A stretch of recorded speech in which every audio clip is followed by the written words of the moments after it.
പ്രിയപ്പെട്ട കുട്ടികളെ, നമ്മൾ ഇന്ന് നോക്കുന്നത് സ്കൂൾ വൈസ് അഡ്മിറ്റഡ് ലിസ്റ്റ് എങ്ങനെയാണ് നോക്കേണ്ടത് എന്നാണ്. അതായത് നിങ്ങൾ ഏതെങ്കിലും ഒരു സ്കൂളിൽ അഡ്മിഷൻ എടുത്ത ആൾക്കാരായിരിക്കും നിങ്ങൾ. ചിലപ്പോൾ നിങ്ങൾ ടെമ്പററി അഡ്മിഷൻ ആയിരിക്കും എടുത്തിട്ടുണ്ടാവുക, അല്ലെങ്കിൽ ചിലപ്പം പെർമനൻ്റ് അഡ്മിഷൻ ആയിരിക്കും. അപ്പോൾ നിങ്ങൾ സ്കൂളിൽ പോയിട്ടാണല്ലോ ഇത് എടുത്തിട്ടുള്ളത്.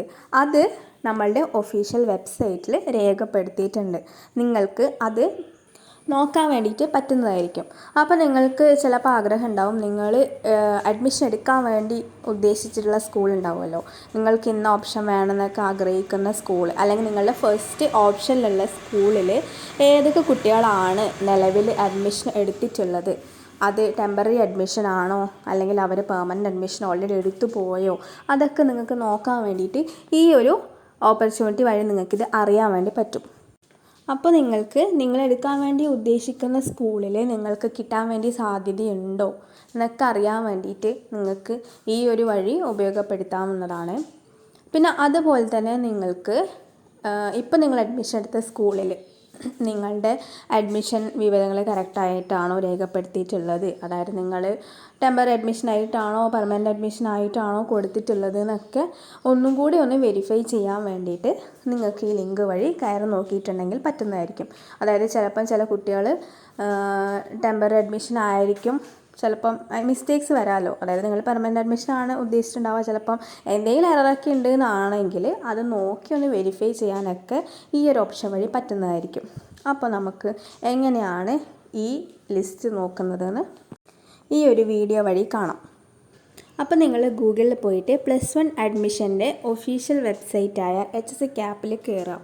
HSCAPൽ കയറി കഴിഞ്ഞിട്ടുണ്ടെങ്കിൽ ഇവിടെ school wise admitted students list എന്നൊരു ലിങ്ക് കാണാൻ വേണ്ടി പറ്റും. അപ്പം അതിൽ നിങ്ങൾ ക്ലിക്ക് ചെയ്യാം. അത് ക്ലിക്ക് ചെയ്ത് കഴിഞ്ഞ് കഴിഞ്ഞാൽ നിങ്ങൾക്കിവിടെ ഡിസ്ട്രിക്റ്റ് സെലക്ട് ചെയ്യാനുള്ള ഓപ്ഷനാണ് ഉള്ളത്. അപ്പം നിങ്ങൾ നിങ്ങളുടെ ഡിസ്ട്രിക്റ്റ് ഏതാണോ അത് സെലക്ട് ചെയ്യണം. ഞാൻ നിങ്ങൾക്കൊരു മോഡൽ കാണിക്കാൻ വേണ്ടിയിട്ട് തിരുവനന്തപുരം ഡിസ്ട്രിക്റ്റാണ് സെലക്ട് ചെയ്തിട്ടുള്ളത്. നിങ്ങൾ നിങ്ങളുടെ ഡിസ്ട്രിക്റ്റ് ഏതാണോ അതാണ് ഇവിടെ സെലക്ട് ചെയ്യേണ്ടത്.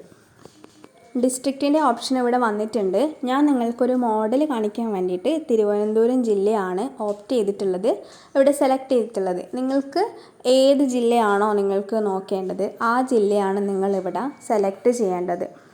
അത് സെലക്ട് ചെയ്ത് കഴിഞ്ഞാൽ അടുത്തതായിട്ട് നിങ്ങളുടെ സ്കൂളാണ് ഇവിടെ സെലക്ട് ചെയ്യേണ്ടത്, സ്കൂളിൻ്റെ കോഡ്. അപ്പോൾ നമ്മൾ ഈ ലിസ്റ്റ് നോക്കിക്കഴിഞ്ഞ് കഴിഞ്ഞാൽ നിങ്ങൾക്ക് ആവശ്യമുള്ള സ്കൂൾ, ഈ ലിസ്റ്റിലുള്ള സ്കൂളുകളൊക്കെ നിങ്ങൾക്ക് അറിയാൻ വേണ്ടി പറ്റും. അപ്പോൾ നിങ്ങൾ അഡ്മിഷൻ എടുത്ത സ്കൂളിൻ്റെ ഡീറ്റെയിൽസ് ആണ് അറിയേണ്ടതെങ്കിൽ നിങ്ങൾ ഇപ്പം അഡ്മിഷൻ എടുത്ത സ്കൂളിനകത്ത് സെലക്ട് ചെയ്യുക. എന്നിട്ട് നിങ്ങളുടെ പേരും കാര്യങ്ങളൊക്കെ അതിൽ വന്നിട്ടില്ലേ എന്നൊന്ന് ചെക്ക് ചെയ്യുക. അത് നിങ്ങളുടെ കറക്റ്റ് അല്ലേ അവിടെ എൻട്രി ചെയ്തിട്ടുള്ളതെന്നൊക്കെ നോക്കുക. ഇനി അതല്ല നിങ്ങൾക്ക് ഏത് സ്കൂളിലാണ് അഡ്മിഷൻ എടുക്കാൻ ആഗ്രഹമുള്ളത്, ആ സ്കൂളിലെ കാര്യങ്ങളാണ് അറിയേണ്ടതെങ്കിൽ നിങ്ങൾ ആ സ്കൂൾ ഓപ്റ്റ് ചെയ്യുക. എന്നിട്ട് ആ സ്കൂളിൽ ഏതൊക്കെ കുട്ടികളാണ് അഡ്മിഷൻ എടുത്തിട്ടുള്ളത്, അവർ ടെമ്പററി ആണോ പെർമനൻ്റ് ആണോ എന്നൊക്കെ നോക്കുക. എല്ലാവരും പെർമനൻ്റ് അഡ്മിഷൻ ആണെങ്കിൽ ഓട്ടോമാറ്റിക്കായിട്ടും നിങ്ങൾക്ക് ഇനി അവിടെ അഡ്മിഷൻ കിട്ടില്ല. ഇതിന് തൊട്ട് താഴെയായിട്ട് കോഴ്സ് കൂടി സെലക്ട് ചെയ്യാനുള്ളൊരു കോളം കൂടി കൊടുത്തിട്ടുണ്ട്. അപ്പം നിങ്ങൾ അവിടെ ഏത് കോഴ്സിൻ്റെ ആണോ നിങ്ങൾക്ക് അറിയേണ്ടത് ആ കോഴ്സ് കൂടി സെലക്ട് ചെയ്യുക. അതായത് കുറേ കോമ്പിനേഷൻസ് ഉണ്ടല്ലോ നിങ്ങളുടെ. സയൻസ് ആണെങ്കിൽ അങ്ങനെ ഏത് കോമ്പിനേഷനാണ്, സയൻസ് ആണോ കൊമേഴ്സ് ആണോ ഇനി ഹ്യൂമാനിറ്റീസ് ആണോ എന്നുള്ളത് നിങ്ങളിവിടെ സെലക്ട് ചെയ്യുക. ഇപ്പം ഞാനിവിടെ physics, chemistry, mathematics and computer science എന്നുള്ള ഓപ്ഷനാണ് സെലക്ട് ചെയ്തിട്ടുള്ളത്. അപ്പോൾ ആ കോഴ്സ് ഇന്ന സ്കൂളിൽ എടുത്തിട്ടുള്ളവരുടെ ലിസ്റ്റാണ് നമ്മളിനി കാണാൻ വേണ്ടി പോകുന്നത്. അപ്പം ഇത്രയും എൻട്രി ചെയ്ത് കഴിഞ്ഞ് കഴിഞ്ഞാൽ നിങ്ങളിവിടെ സബ്മിറ്റ് എന്നുള്ള ബട്ടണിൽ ക്ലിക്ക് ചെയ്യുക. സബ്മിറ്റ് കൊടുത്തു കഴിഞ്ഞ് കഴിഞ്ഞാൽ ഇപ്പം നമുക്ക് ഓപ്പൺ ആയിട്ടുള്ള ഈ പേജിൽ കാണുന്നതാണ് ഈ സ്കൂളിൽ ഈ ഒരു കോമ്പിനേഷനിൽ അഡ്മിഷൻ എടുത്തിട്ടുള്ള കുട്ടികളുടെ ഡീറ്റെയിൽസ്. ഇങ്ങനെ ഏത് സ്കൂളിലെയും നിങ്ങൾക്കിങ്ങനെ കാണാൻ വേണ്ടി പറ്റും. അപ്പോൾ നിങ്ങൾക്ക് ആരൊക്കെയാണ് ഇതിനകത്ത് പെർമനൻ്റ് ആയിട്ട് അഡ്മിഷൻ എടുത്തിട്ടുള്ളതെന്ന് കാണാൻ വേണ്ടി പറ്റും. ഇതിൽ ഈ ഗ്രീൻ കളറിൽ കൊടുത്തിട്ടുള്ള PMNT എന്നുള്ളതാണ് പെർമനൻ്റ് ആയിട്ടുള്ളവരുടെ എടുത്തിട്ടുള്ളവരുടെ ലിസ്റ്റ്. അപ്പോൾ ഇത്രയും ആൾക്കാർ ഈ സ്കൂളിൽ പെർമനൻ്റ് അഡ്മിഷൻ എടുത്തു കഴിഞ്ഞു. അതായത് നിങ്ങൾക്ക് അപ്പം അവരിനി മാറാത്ത കുട്ടികളാണ് നിങ്ങൾക്ക്, അപ്പോൾ കിട്ടാനുള്ള ചാൻസ് കുറവാണ്.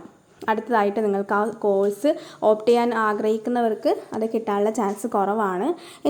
ഇനി അതല്ല നിങ്ങളുടെ പേര് ഇതിൽ വന്നിട്ടുണ്ടോ എന്ന് അറിയാൻ വേണ്ടി നോക്കുന്നവർക്കാണെങ്കിൽ ജസ്റ്റ് ഒന്ന് നോക്കുക, നിങ്ങളുടെ പേര് പെർമനൻ്റ് ആയിട്ടുള്ള ലിസ്റ്റിൽ വന്നിട്ടില്ലേ എന്ന് കൂടെ ഒന്ന് നോക്കുക. അപ്പം ഒന്നുകൂടി ശ്രദ്ധിക്കുക, ഈ ഗ്രീൻ കളറിലുള്ളതാണ് പെർമനൻ്റ് ആയിട്ട് അഡ്മിഷൻ എടുത്തിട്ടുള്ളവരുടെ ലിസ്റ്റ്. റെഡ് കളറിൽ കൊടുത്തിട്ടുള്ളതാണ് ടെമ്പററി ആയിട്ട് അഡ്മിഷൻ എടുത്തിട്ടുള്ളവരുടെ ലിസ്റ്റ്. അപ്പോൾ ഇങ്ങനെയാണ് നമ്മൾ ഒരു സ്കൂളിൽ കോഴ്സിന് അഡ്മിഷൻ എടുത്തിട്ടുള്ളവരുടെ ഡീറ്റെയിൽസ് ചെക്ക് ചെയ്യുന്നത്. അപ്പോൾ എല്ലാവരും ഇപ്പോൾ തന്നെ നിങ്ങളുടെ സ്കൂളിൽ നിങ്ങളുടെ അഡ്മിഷൻ്റെ സ്റ്റാറ്റസ് എന്താണെന്നൊന്ന് ചെക്ക് ചെയ്യാം.